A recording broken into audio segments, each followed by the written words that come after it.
called Ihumako. This mele was originally composed in 1949. The employees of the Old Kona Inn produced a Hawaiian show Tuesdays and Thursday nights to entertain friends and guests. The composer was a bellhop at the hotel, earning 26 cents an hour.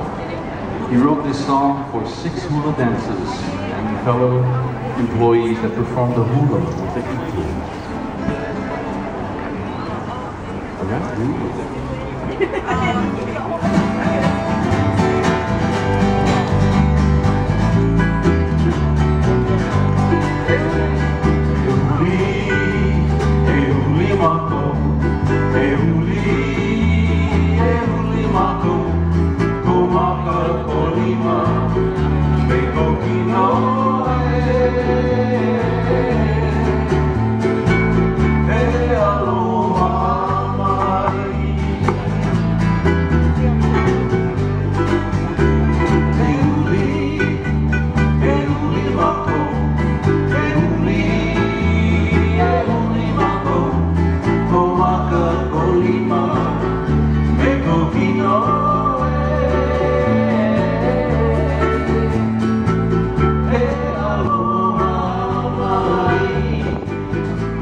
49.